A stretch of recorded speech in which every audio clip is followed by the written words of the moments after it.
Welcome to Andhraprabha. నేను మీ హేమ. తెలంగాణ కళాకారుల బృందం అయోధ్య రామయ్య చెంత యక్షగానం ప్రదర్శించింది.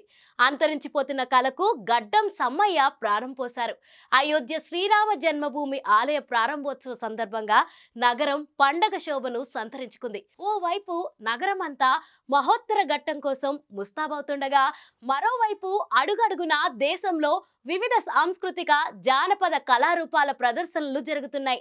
ఆయా రాష్ట్రాలకు చెందిన ప్రత్యేక కళారూపాల ప్రదర్శనలు అయోధ్యకు విచ్చేస్తున్న భక్తులను ఆకట్టుకుంటున్నాయి. భిన్న సంస్కృతి సాంప్రదాయాలన్నీ ఒక్కచోట చేరిన విధంగా దేశంలోని అన్ని రాష్ట్రాల సాంస్కృతిక జానపద కళారూపాలు ఒక్కచోటే కనిపిస్తున్నాయి. సరియు నదీ తీరంలో సాంస్కృతిక కార్యక్రమాలు, తులసివనంలో జానపద కళారూపాల ప్రదర్శనలు అమితంగా ఆకట్టుకుంటున్నాయి.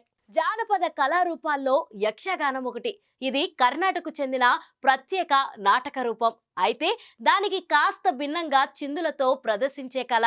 నాటక రూపం కాబట్టి చిందు యక్షగానంగా పేరొందింది. ఈ చిందు యక్షగానం తెలంగాణకు మాత్రమే ప్రత్యేకమైన నాటక కళారూపం. ఇందులో నృత్యం, సంగీతం, అభినయంతో కూడిన నాటకం కలగలిపి వాటికి చిందులు జోడించి ఆకట్టుకునేలా ప్రదర్శనలు ఉంటాయి. ఎక్కువగా భాగవతంలోని అంశాలతో ప్రదర్శనలు ఉంటాయి. దీన్ని చిందు భాగవతం అని కూడా వ్యవహరిస్తుంటారు. ఇది క్రీస్తు పూర్వం 2వ శతాబ్దం నుంచే ఉన్న కళ.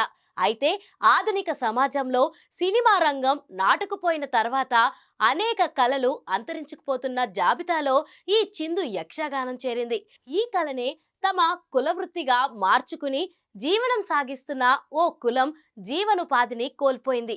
అంతరించిపోతున్న స్థితిలో ఉన్న ఈ కళను పరిరక్షించేందుకే తెలంగాణకు చెందిన గడ్డం సమ్మయ్య విశేష కృషి చేశారు. దేశవ్యాప్తంగా 19,000కు పైగా ప్రదర్శనలు, లెక్కలేనన్ని రేడియో ప్రదర్శనలు ఇచ్చారు. ఆ బృందానికి ఆహ్వానం అందడంతో అయోధ్యకు చేరుకుని ప్రదర్శనలు ఇస్తున్నారు. సోమవారం సీతారామచంద్రుల అరణ్యవాసం ఇతివృత్తంగా యక్షగానాన్ని ప్రదర్శించగా, మంగళవారం మహిరావణ గాథను ఇతివృత్తంగా చేసుకుని ప్రదర్శన చేశారు. భాష తెలియకపోయినా సరే సంగీతం, నృత్యం, అభినయం, నాటకంతో పాటు చిందులు కలగలిపిన ఈ వైవిధ్య కళారూపం అందరినీ ఆకట్టుకుంటుంది. అయోధ్యకు వచ్చిన తెలుగు భక్తులు, యాత్రికులు కూడా ఈ ప్రదర్శనలు చూసి హర్షం వ్యక్తం చేస్తున్నారు.